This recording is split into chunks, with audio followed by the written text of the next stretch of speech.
જો તમે DDCET આપીને એન્જિનિયરિંગ કોલેજની અંદર એડમિશન લેવાના છો તો એક વાત તમારા માટે સમજવી ખૂબ જ જરૂરી છે. મોસ્ટલી બધા જ વિદ્યાર્થીઓને DDCET ની થ્રુ કોલેજની અંદર એડમિશન તો આરામથી મળી જવાનું છે, પણ મેઇન વાત એ છે કે તમને કેવી કોલેજ મળી રહી છે, શું તમને એવું એક એક્સપોઝર મળી રહ્યું છે કે જે કોલેજની અંદર તમે સ્કિલ ઉપર ફોકસ કરી શકશો. મોસ્ટ પ્રોબેબલી ટ્રેડિશનલ કોલેજની અંદર એવું જોવામાં આવ્યું છે કે પહેલાના 2 થી 3 વર્ષ વિદ્યાર્થીઓ થિયરી ઉપર ફોકસ કરતા હોય છે અને એન્ડ ઉપર જતા થોડું ઘણું કોડિંગ એમને શીખવા મળતું હોય છે અને થોડી ઘણી ક્યાંક સ્કિલ શીખવા મળતી હોય છે, પણ રિયલ ઇન્ડસ્ટ્રીને એટલાથી પૂરું પડે એમ નથી. રિયલ ઇન્ડસ્ટ્રીને તો એવા વિદ્યાર્થીઓની જરૂર છે કે જે પહેલા દિવસથી જ કોડિંગ શીખતા હોય. તેથી જ ટ્રેડિશનલ કોલેજના વિદ્યાર્થીઓને 4 વર્ષ પછી ખબર પડે છે કે ડિગ્રી તો મળી ગઈ છે, પણ જે રિયલ સ્કિલ હાલ ઇન્ડસ્ટ્રીને જરૂર છે એ એમની પાસે નથી. અને અહીંયા જ ડિફરન્સ શરૂ થાય છે ઓર્ડિનરી બીટેક કોલેજની અંદર અને ન્યૂ એજ કોલેજીસની અંદર. આજે મેજોરિટી ઓફ કોલેજીસ વિદ્યાર્થીઓને ડિગ્રી તો આપે છે પણ સ્કિલ નથી આપતું, અને સ્કિલથી જ વિદ્યાર્થી ઇન્ડસ્ટ્રી માટે રેડી થતો હોય છે. અને આ જ ગેપને ફૂલફિલ કરતું ન્યૂ એજ મોડલ છે મિરાઈ સ્કૂલ ઓફ ટેકનોલોજી, જે AI ફર્સ્ટ એન્જિનિયરિંગ પ્રોગ્રામ છે. મિરાઈ સ્કૂલ ઓફ ટેકનોલોજીનો 100 દિવસનો રેકોર્ડ તમે જોશો તો તમે હેરાન થઈ જશો. હેવી ફ્રીક્વન્સીમાં લેક્ચર્સ વિદ્યાર્થીઓને આપવામાં આવ્યા છે, જેમાં ઘણા બધા વિદ્યાર્થીઓએ ઘણા બધા પ્રોબ્લેમ સોલ્વ કર્યા છે, જેમ કે લીડ કોડ હોય, કોડ ફોર્સ, અને ફર્સ્ટ સેમિસ્ટર પૂરું થતા મલ્ટિપલ ફૂલ વેવ ડેવલપમેન્ટના પ્રોજેક્ટ્સ પણ વિદ્યાર્થીઓએ પૂરા કરી દીધા છે. આ કોઈ માર્કેટિંગ પ્રોમિસ નથી, પણ મેઝરેબલ આઉટકમ્સ છે.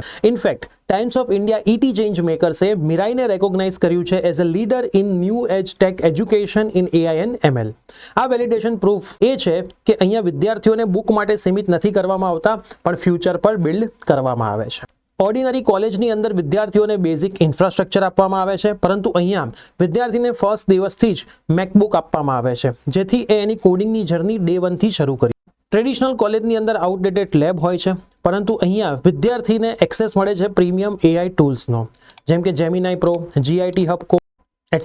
ઓર્ડિનરી કોલેજની અંદર ઓવરક્રાઉડેડ ક્લાસરૂમ હોય છે, પણ અહીંયા Apple powered fully functional lab હોય છે, જેથી વિદ્યાર્થીનું ફોકસ, કમ્ફર્ટ અને પ્રોડક્ટિવિટી રહે. ટ્રેડિશનલ કોલેજની અંદર ફોર્માલિટી હોય છે, પણ અહીંયા સરપ્રાઇઝ હેકેથોન વિદ્યાર્થીઓ માટે રાખવામાં આવે છે, જે રિયલ ચેલેન્જ, રિયલ પ્રેશર અને રિયલ ગ્રોથ વિદ્યાર્થીનો કરી આપે.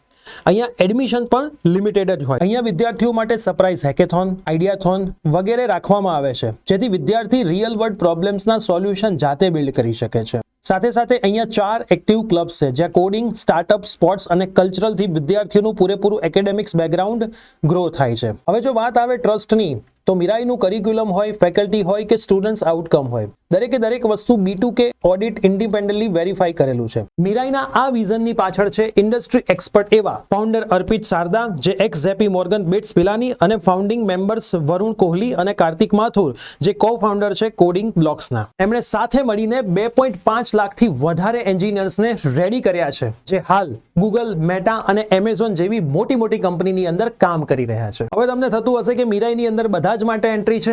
ના, ટોપના જે સ્ટુડન્ટ છે એમાંથી 12% વિદ્યાર્થીઓનું જ અહીંયા સિલેક્શન કરવામાં આવે છે, જેમાં 120 મિનિટની logic base online entrance examination હોય છે. એના પછી તમારો પર્સનલ ઇન્ટરવ્યૂ રાખવામાં આવે છે. તો જો તમારે આ એક્ઝામિનેશન માટે એપ્લાય કરવું હોય તો એમની લાસ્ટ ડેટ 15 એપ્રિલ છે, અને એક્ઝામની જે ડેટ છે એ 16 એપ્રિલ છે. એક્ઝામમાં એપ્લાય કરવા માટેની લિંક હું નીચે ડિસ્ક્રિપ્શન બોક્સની અંદર મૂકી દઉં છું. મિરાઈ ક્વોન્ટિટી ઉપર કામ નથી કરતું, ક્વોલિટી અને સ્કિલ ઉપર કામ કરીને વિદ્યાર્થીઓને ઇન્ડસ્ટ્રી માટે રેડી કરે છે. તો ફટાફટથી ડિસ્ક્રિપ્શન બોક્સની અંદર લિંક આપેલી છે, આજે જ એપ્લાય કરો. લિમિટેડ સીટ છે અને તમારા મિત્રો સાથે જરૂરથી શેર કરી દેજો.